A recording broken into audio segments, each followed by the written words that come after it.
Hello, Realtors, and welcome to the SCR Update. This is your go-to source for what's happening in the world of real estate and how it impacts you and your business. This is episode 399, and today is July the 13th, and as always, I'm your host, Nick Kremydas, CEO of the South Carolina Realtors. Today, we've got a special guest with us, Clay Vassey, Realtor from our own upstate of South Carolina. Clay, welcome. And why don't you introduce yourself real quick for us? Thanks for having me. Yeah. So I'm Clay Vassey. I'm from the upstate of South Carolina, Western Upstate Association, and just excited to be here.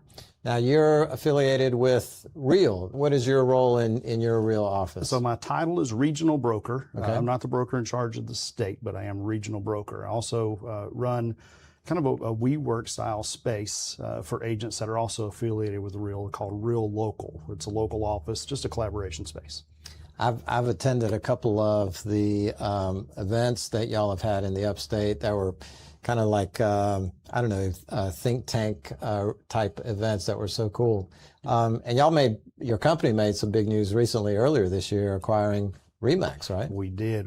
There's a lot of information that's coming from that, but overall, the chatter was way bigger than the activity that's going to be taking place. Mm-hmm. But it was a great transaction, a great transition, and things really do look up for the industry for us. And correct me if I'm wrong, but I think I read over the weekend that the final shareholder approval is coming up on that in the next few days or few weeks? It is. It's within the next couple of weeks. We're going to hear some large announcements on the way that's going to finalize, but everyone's excited to hear. Oh, cool. You work with a great team in the upstate, and I know y'all contribute a lot to your local associations, and we're going to talk about why you're here today in your role here with SCR with an upcoming event that we've got. And so, Realtors, I'm pleased to have Clay join me today. We're going to cover a couple of different market issues, market debates. I've got a crazy new property scam that I can't wait to share with you in our Don't Do That segment. Got Mike and Tyler that are on the boards today. Oh, Sharon just popped up too. She's back there, fresh from her Communication Directors Institute. She told me she had 9 pages of notes. I have not read them all yet, but we'll be compiling and sharing those with all of our local associations in the coming days. Mike, we've got, we're at 399. Are we doing anything special for number 400? No balloons or no fireworks. We can't do fireworks in the building. Okay. All right, cool. Well, guys, it's a pleasure to be with y'all again this week. Lots of news to cover, so we're going to just jump right in. First, let's start with, we've got to pause just for a second to acknowledge a big loss for our state. Over the weekend, I'm sure you've read the news by now, South Carolina's senior U.S. Senator Lindsey Graham suddenly passed away at the age of 71 following what is being reported as a heart attack, a cardiac event that was reported out of D.C. Late yesterday, early this morning. For more than 20 years, Senator Graham has served in the U.S. Senate, and about 10 years before that in the U.S. House of Representatives. I think he entered into the House the same year I started here at SCR in 1994. Senator Graham was a fierce and passionate advocate for the Palmetto State, and whether you agree with his politics or not, his dedication to our state, our military veterans, and our country was undeniable. Our thoughts and family are certainly with his family and friends and staff during this time. And Clay, I know Senator Graham was from the upstate. He was. And past President Lorraine Harding served as his federal political coordinator. That's correct. Forever, as long as I can remember. It definitely will leave his mark, and the scuttlebutt now in Columbia is who's going to replace him. And I just got a text message right before we recorded this. Governor McMaster is going to be making an announcement at 4 p.m. today. Wow. Who he's going to appoint. And so this person will have to, will serve the remainder of the term, but there's also going to be a special primary now to replace Lindsey on the November ballot. So there's going to be, I'm assuming whoever the governor appoints will run for that special election to be on the November ballot. So there's a lot of stuff happening. But I think I hope they give the family time to mourn and all of that. Turning to our national association and other events out of DC, there's no smooth transition to come from the news on Senator Graham. But let's change gears and let's talk a little bit about the landmark 21st Century Road to Housing Act that officially became law this past weekend. What makes this law particularly unique is that it became law without the president's signature. It became law by default. After easily passing both the House and Senate with overwhelming bipartisan support, thanks in large part to the leadership of our junior senator in South Carolina, Tim Scott, chairman of the Senate Banking Committee, the bill sat on the president's desk for the last 10 days. And under, the way the Constitution is written, the bill becomes law if the president does not sign or veto it within 10 days. So it is now the law of the land. And this is the first comprehensive federal housing package to pass in decades, and it incorporates pieces of over 60 different bipartisan bills. And for realtors on the ground, here are some of the real structural changes you need to know about. Number one, it's going to slash red tape. The law establishes $200 million in grant funding to directly reward local municipalities that successfully eliminate excessive red tape and burdensome local zoning barriers.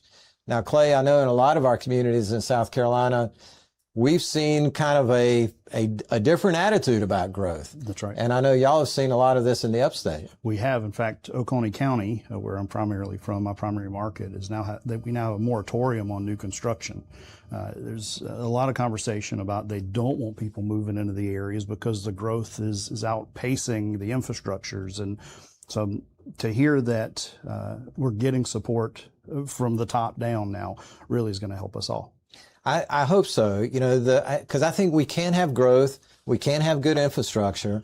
It's a matter of planning properly, and just shutting down growth is kind of the knee-jerk reaction, right? The moratoriums and whatnot, but it doesn't fix any problems. In fact, moratoriums tend to exacerbate the existing problem.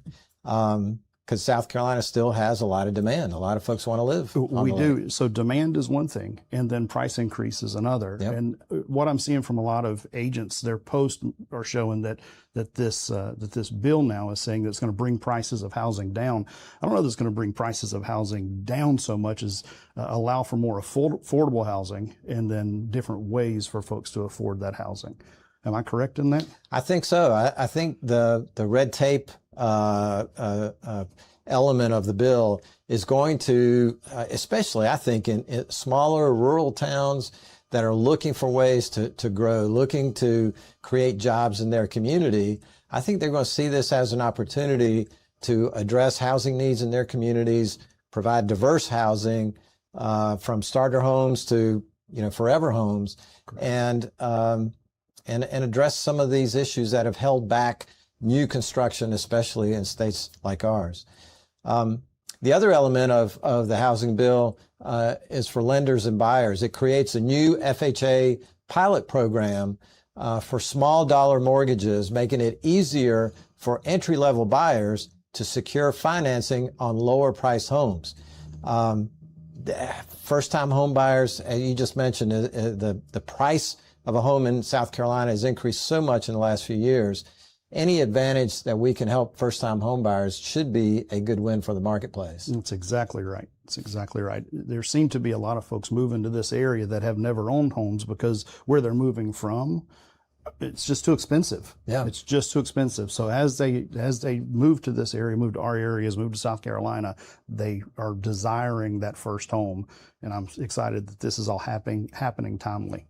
It's good to keep that perspective because sometimes we think, we're in our South Carolina bubble here and we see what's happened, when we live in a community and we see that home price increase has shot up by 70% since COVID.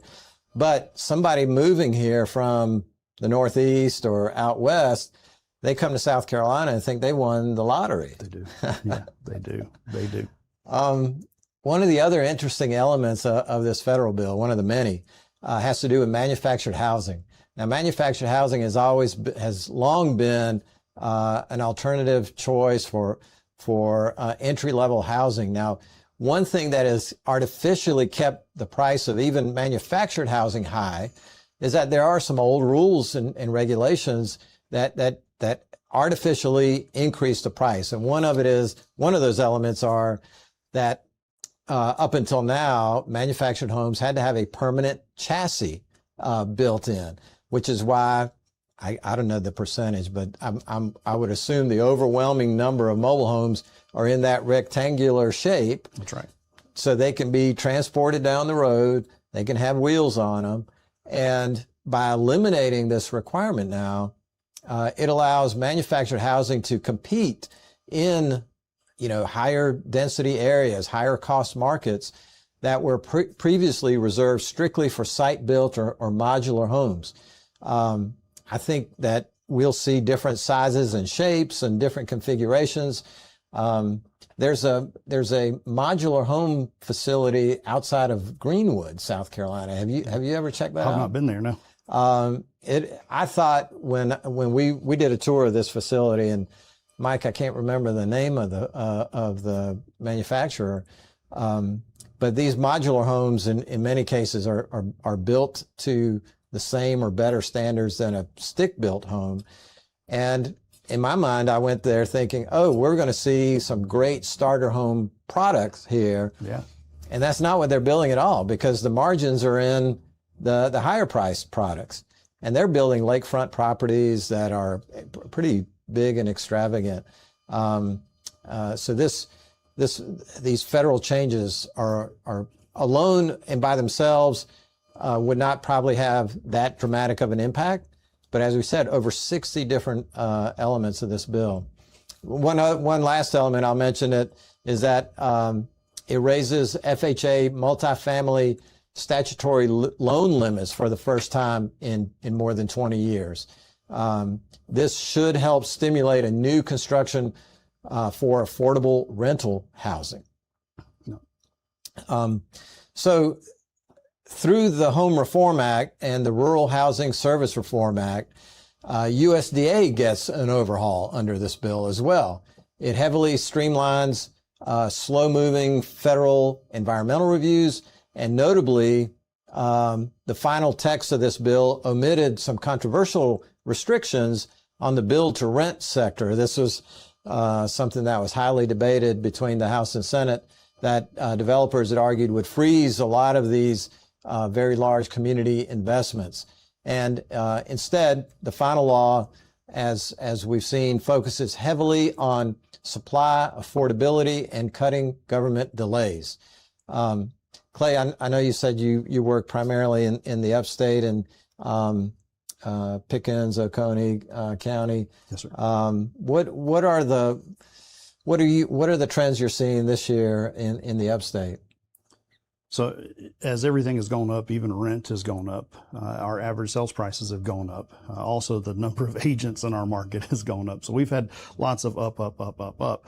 Lately, the only thing that hasn't gone up are decisions of buyers. So the buyers making the decisions that they're ready to buy a home or ready to move forward with one that they've seen really has slowed down a lot. I don't know that it's interest rate the way some folks are speaking. I don't know that it's vacations way. I think that everyone's expecting something bigger and better to happen, something new to come onto the market, and everyone's expecting the market to explode. But now days on market has grown because there's not the decisions, and mainly we're negotiating again, right? So all of those things taking place, as well as all the things that's going on with this bill, we really have a great opportunity, probably the best ever, to truly have a banner year and end of year, third and fourth quarter in real estate in our market right now. That's good to hear. You know, Congress still has on their plate addressing capital gains taxes. They do. And increasing those exclusions. That's also very popular in a bipartisan manner. Whether Congress will focus on that, between now and the end of the year, we'll have to wait and see. But I believe I know that our NAR lobby team is on top of it. They're just trying to find the right window to get the attention of the House and Senate. Well, while Washington tackles supply, our state lawmakers have been tackling property rights. Just a couple of weeks ago, on June 30th, Governor McMaster officially signed Act number 252, historically known as the Squatters Bill, through at the State House. And this was House Bill 3387. Now, if you talk to any property manager or listing agent in South Carolina, they will tell you about a nightmare scenario. A trespasser that breaks into a vacant home or a seasonal coastal home where they know the owner is going to be out of town for an extended length of time. If the police show up, the squatter will pull out a fake lease document or fake lease agreement that they had ChatGPT generate, and they printed it off the internet. And typically law enforcement's hands were tied. They called it a civil matter and encouraged the homeowner to call a lawyer and to force the squatter into a traditional eviction process that could drag on for months. And guess what these squatters were doing, while they're illegally in the property during this eviction process, right? They're systematically destroying it in many cases. Act number 252 completely dismantles that legal loophole. And Clay, you mentioned the rising cost of housing and rents. This is an area where the legislature has seen what's happening in other states. When we were in Washington for the NAR meetings just recently, rent control was an issue that was top of mind in a lot of states. South Carolina tends to be kind of on the end of the spectrum of some of these national trends. Mm-hmm. And this legislation, I don't know if have you ever had to deal with a squatter? Yes, I have. I have two great stories of a squatter. Tell us one. So I guess the most fun one has two squatters. So I found a squatter in a home. I spoke to the squatter. This was a bank-owned property. Mm-hmm. A bank actually assisted for those folks to leave, so paid for those people to leave. When they left the home, I went back the next day to clean up, and there was another squatter in the house. And so I said to that squatter, I said, "You can't be here. This is not your home." She said, "It may not be my home, but you gave my cousin money yesterday to leave, and I'm not leaving until you pay me too." So it was that home, and that process was just being followed. And wow. It's just a chain of squatters in these homes. And they thought that they found a home that could be paid to leave. And fortunately, with some help, we were able to get those people out. I mean, that could have been a dangerous situation too, confronting someone who you didn't know, right? Correct. And we certainly don't want our members to be put in that kind of danger. And we've seen trends in other states where squatters have, they have a playbook. Right? They'll create these fake leases, and they'll stay in these properties for months with obviously no rent, no payment, and the likelihood of the property being damaged or destroyed. Every knob was taken off of the counters. Every piece of electrical was removed. Everything that could be taken from that home was taken from that home. There was nothing left except for broken sheetrock. Well, thankfully, thanks to our friends in the legislature, South Carolina now has a clear line in the sand between a legitimate tenant dispute and outright property piracy. So let's look real quick at the three major updates, realtors, that you need to know to protect your clients. So number one, there is a 24-hour removal fast track. Starting right now, this bill is in effect. If an owner or their authorized property manager discovers an unlawful occupant, they can file a verified petition directly with the clerk of court or the chief magistrate. The court will immediately issue an ex parte emergency removal order. Now, this is an order that's granted within 24 hours of the filing of the request, and this order can be given to law enforcement in order to remove the unlawful squatter. We're talking about shrinking a process that used to take about 90 days down to 24 hours. Number two, the law helps smash these squatter scams. Under the new criminal section in the bill, the tricks of the squatter trade are now serious offenses. Presenting a fake lease to an officer is now a misdemeanor, carrying up to 1 year in prison. Unlawfully occupying a home and causing $1,000 or more in damage, which probably isn't very hard to add up to, is an automatic felony, realtors, an automatic felony that carries up to 5 years behind bars. And a last element of this bill that's important to share is that in dealing with legitimate landlord-tenant evictions, up until now, there was kind of a rent-free appeal period for tenants. Historically, a holdover tenant could file a frivolous appeal just to stall the eviction process and live rent-free. An appeal could take months. Under the new law, a tenant must sign an affidavit promising to pay the landlord rent during the appeal. If they miss more than a single rental payment by more than 5 days, their appeal is instantly dismissed, and the sheriff is ordered to dispossess them immediately. Realtors, this is an incredibly powerful common sense win that restores structural integrity to these real estate transactions. Now, we've posted a comprehensive legal FAQ on this new law over on our website, so you can share it directly with the realtors in your office. Big win for realtors, big win for RPAC, and a big win for property rights. So now let's pivot from legislative defense to business strategy. And I'm going to dive into some powerful consumer research that was just released by the real estate marketing agency 1000 Watt. I don't know if you're a subscriber or a member of 1000 Watt. They routinely, it's a marketing firm. They help realtors with their marketing and advertising, but it's based on direct consumer research. And they're constantly surveying home buyers, home sellers. And in the most recent survey, they surveyed 1,000 recent home buyers across the country to pinpoint exactly what consumers look for in an agent. So Clay, I'm glad you're here with me today, because I'd love to hear kind of your response to the sellers, what they said that they wanted. Okay. So when sellers were asked what their agent's absolute number one job is, the answers were split across 3 core skills: marketing, pricing, and negotiation. But the top spot, almost 32%, belonged to negotiation. Negotiating beat out even the actual marketing of the property. And yet, despite this high expectation, almost half of the sellers surveyed stated that their agent's performance was adequate.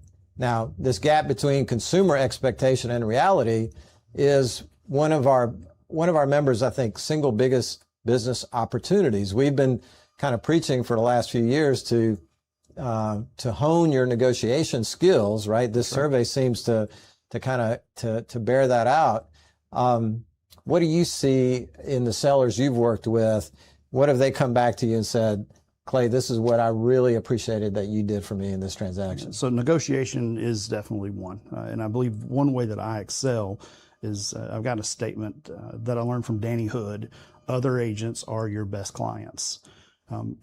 I believe we all should know each other and get to know how each other does business, so that when we do have a listing or we do have a buyer that when we're working against or with someone on the opposite side, the negotiation's always easier that way. We don't have to always fight, but negotiation, I think, is by far what's expected of us. One thing I don't believe they expect of us is how we remove emotion. So I believe it's our job to stand back and not get so emotionally involved in the transaction, which is also going to help us negotiate better. But that's what I get most of the time from my sellers or buyers that say, I really got too wound up over this. You really pulled me back. You're exactly right. This is what we need to do. But removing that emotion, I think, is one of my better traits. I think that's an incredible point to highlight. All of these, the folks that do all the research, who are not in the real estate business, who try to tell us what we should do and shouldn't do. Correct. Real estate is not something you can sell on Amazon. it's an emotional purchase and it's emotional sale in most cases, right? And having the agent be that advocate that helps them see a clear picture, I think is absolutely critical. So a couple of takeaways that I took from this market research that maybe you can use in your listing presentations. You know, I think most consumers and most agents think negotiation is something that only happens when you get an offer from the other party. And this report kind of crushes that myth. It says negotiations are won before they begin. And true negotiation begins the exact moment your client signs that listing agreement. When you establish a precise list price, arrange the staging, conduct pre-inspection checklists, you are playing out the buyer's potential objections in advance. I thought that was a really key item in this search, Clay, that says, hey, if we know that the home inspector is going to pick up on something, let's take care of that now. That's right. and not allow the buyer to use that as a way to drive down the price when they come to the table. That's right. So negotiation, the word sounds very aggressive, and I believe a lot of agents take it that way, and they feel like the negotiation is just on the opposite side of the table, only negotiating on the other side. You're sitting on the side of your seller or your buyer, and that negotiation has to start usually before you get the listing and give them the idea of what the process is going to be. We all assume that our client understands the process of the business, but our negotiation happens when we start to define that process to those clients. It's a huge step that a lot of agents miss. Well, as I said, a bad negotiator waits for the home inspection to uncover a problem, and then they watch a transaction slip into heavy concessions or price adjustments, right? A great negotiator can take that leverage away from the other side before the home ever even gets into the MLS, before you even market it, right? Exactly. So by guiding your sellers through a comprehensive roof or pre-inspection and gathering these, whether it's a contractor bid beforehand, you build a bulletproof file, and you've already removed problems from the contract before the buyer's agent can even flag them. So, Mike, I think it's time for our Don't Do That segment.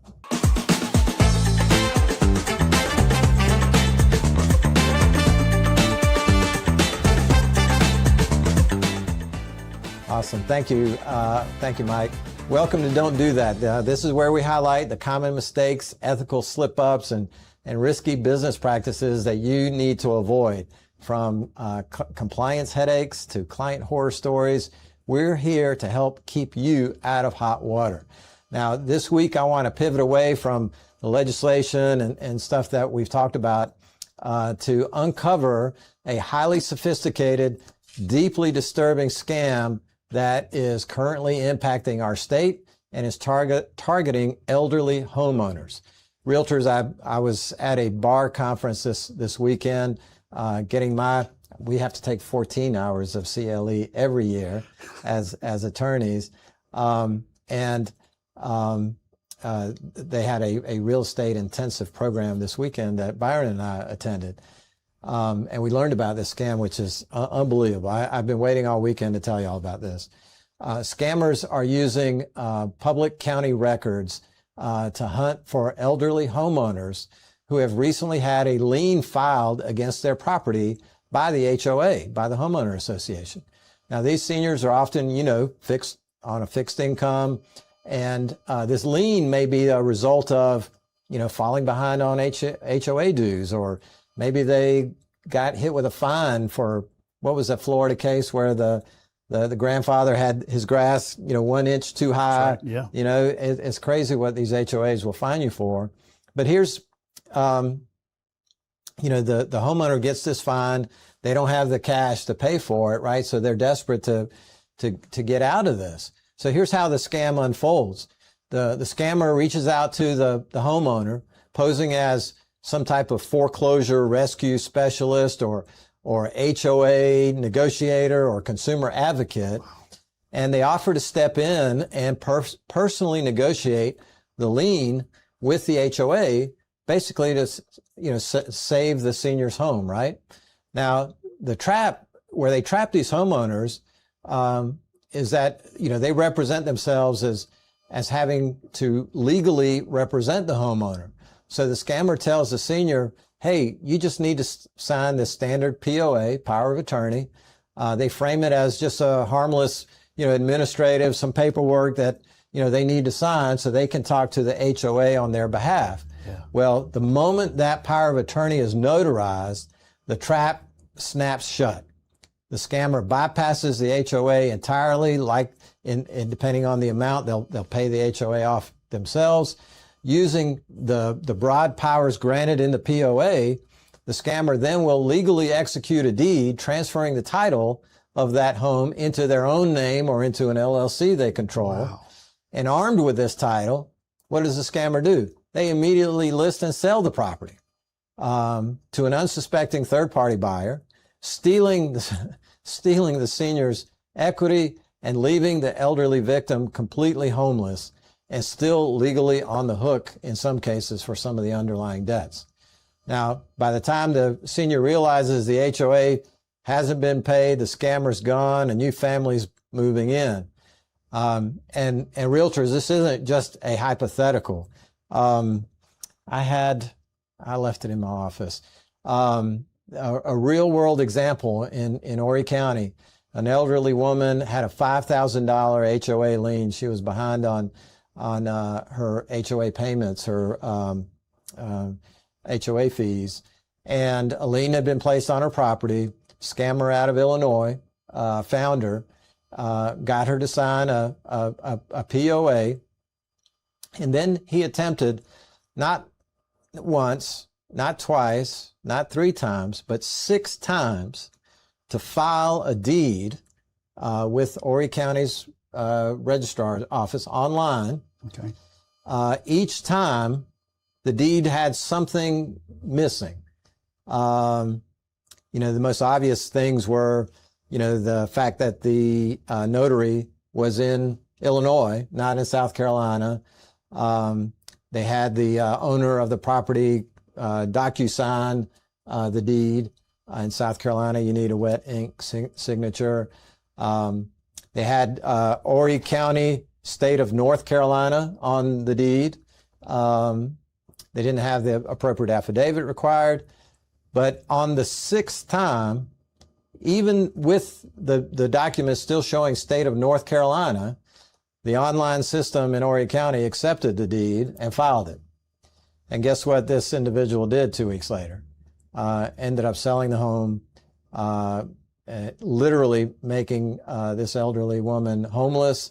Eventually, the story that was shared with us this weekend was that she had to move into a shelter, literally made homeless, and eventually hospitalized because of the stress and the duress of the situation.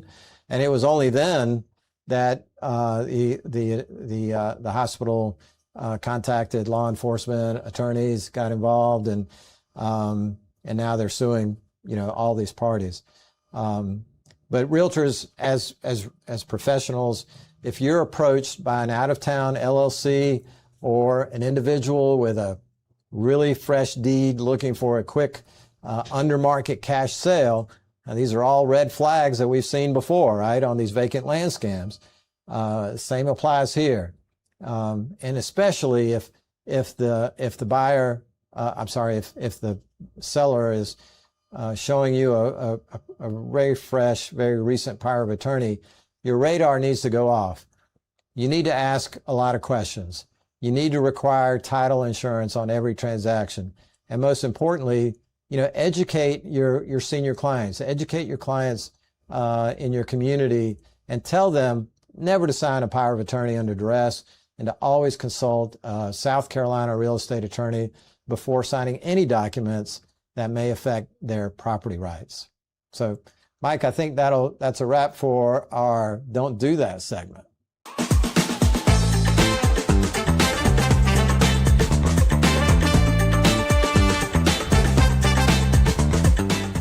I completely forgot. But wait, there's more. Wait, there's more. Thanks, Clay. Realtors, I didn't actually the don't do that segment is supposed to be what we tell you not to do, right? So obviously don't, engage in shady transactions, but don't attempt to file deeds. Lawyers in South Carolina file and record deeds. And so don't get, I heard too many times this weekend saying, that if this agent, won't help me out, I'll find another who will. Or if this closing attorney won't help me, I'll find another who will. Don't do that. Don't get engaged in those transactions. Trust your gut. You've been in this business long enough to know the last 3 or 4 years, the scams that we've seen that are just rampant across the state. I told the bar conference this weekend, for every complaint that or every red flag that a closing attorney sees, our members are weeding out 20 of them before it ever gets there. Are y'all seeing any of these scams in the upstate? Not particularly that one that I know of. Yeah, yet, that one's brand new. That's brand new, but we have seen plenty of opportunity for scam and have been able to stop it. There's a few attorneys in our market that have tools that can help prevent that also. So it's pretty neat to hear what attorneys have what devices in order to keep those scams away. Well, I'm going to just take a second to brag on Anderson County. Anderson County has been leading the charge in developing and rolling out what I don't know the official word for it, but it's a deed alert system. Mm-hmm. And now I think 24 or 25 of the 46 counties have adopted this, so that anytime there's any interaction, any request to amend or change a deed at a local office, the owner of record gets notified. Not a foolproof system, but yet another layer to help protect our consumers and our property owners. So Mike, before we sign off today, I want to take a minute to promote our upcoming fall SCR conference, Business Unusual. Clay, what can our members expect from this year's event? Well, so the real estate industry, as we've discussed, is changing faster than ever. And the saying business as usual no longer applies. So what you can expect with us and this conference particularly is learning what business unusual looks like and being prepared for the changes. There's a lot of changes since COVID, dealing with documents and the way we should present and the way we should market and advertise. And this conference is going to tie all that together for us. So what is exactly your role with the conference in the fall? I am the conference chair. I have a great crew working with me on this, and we're super excited about multiple facets of this event. Being the first one that's ever been chaired and the first one that's ever had a committee tied to it, we actually have reached out to a lot of folks in our firms and a lot of people that we know in this industry to know exactly what we needed to know about putting this all together. So no pressure, right? No pressure. No pressure. It sounds like we've got an exciting agenda. You've got a great team working with you. Tell us a little bit more about the details of the event, where and when and location. Sure. So it's going to be at the Columbia Metropolitan Convention Center. It's going to be September 15th through the 17th. We've designed this 3-day event to help agents and brokers navigate the unexpected opportunities in real estate today. Attendees can earn up to 8 hours of CE credit while getting direct insight from top legal minds, state commissioners, industry experts, plus we have a major mystery speaker, keynote speaker that's going to open the entire event up. And to be honest... Who's it going to be? Well, I'll tell you later. What? I can't tell you now. But it's coming soon. All right. Are we going to spill the beans today? I'm going to get us all the way to the point that we will almost tell you. All right. I know our realtors are going to be super excited to hear it. Yeah. Now, we've named this year's legal conference, as you mentioned, Business Unusual. We've got one of the promos behind Clay on the screen there. It looks really cool. We've got to put the glasses on. We've got to put our glasses on. There's a lot of energy behind these glasses. Yeah. Does it change your perspective? I tell you what, these are very bright. See, that's the glasses in front of the glasses. There you go. Oh, it's the only way I can read the teleprompter. If I take my glasses off, I'm blind as a bat. Right. Sorry, Mr. Owl. I didn't eat my carrots when I was young. Clay, so we've named this Business Unusual for a very specific reason. With all the recent legislative changes and market shifts, Why is this theme so critical for South Carolina realtors right now? And so again, there's nothing usual about what we're going into and what we've been going through for the past couple of years. So this event's going to give us the who, what, when, where, why, and how on what we're seeing in the future. And it's going to give us the right people of who we should talk to. So we're basically telling our members, hey, we don't want you winging this, pardon the pun. We want you having the facts and the information to do the job right. Not just the facts, but we need to know who. Gotcha. Yeah. One of the biggest draws of this event is that we aren't just hearing from other agents. We're bringing in attorneys, regulators, and thought leaders from across the entire Southeast. How valuable is it, Clay, for an agent to be in the same room and directly interacting with the people who actually enforce our state's real estate laws?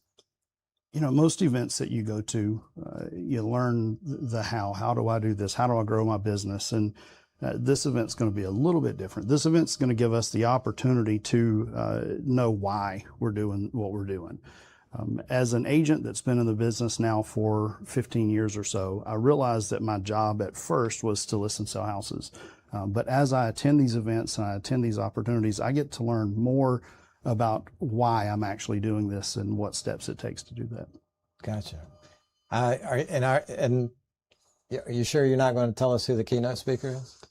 So I'll tell you this. We'll tell you later. Wow. All right. I'm going to have to. I'm going to have to.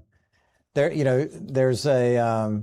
Chris Voss wrote a book on negotiation called Negotiate Like Your Life Depended on It. He was a hostage negotiation expert. I think he worked in law enforcement. Yeah. Great book, one of my favorite books on negotiation. I made my kids read it. Seems like I need to go to that chapter on hostage negotiation because I can't get anything out of you. So just try it. Just go right ahead. Do your best.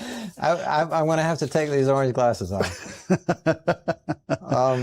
So one last question. So between the dynamic discussions, the unforgettable networking opportunities, and the ability to knock out up to 8 hours of CE credit, what is your final message to our realtors who are listening who may not have attended one of our events before, who may be on the fence about registering for the conference? Yeah, so this is your opportunity to learn what's not taught, right? This is your opportunity to step outside of your firm and truly get the knowledge that it takes to be next level in the industry. It's not about collecting clients anymore. It's not about little small here and there's about real estate. This is about knowing what's changed, why it's changed, who helped change it, and truly dig into the dynamics of the business. We can work on the business and we can work in the business. I believe this is our opportunity to really tie together and really do it all in one place.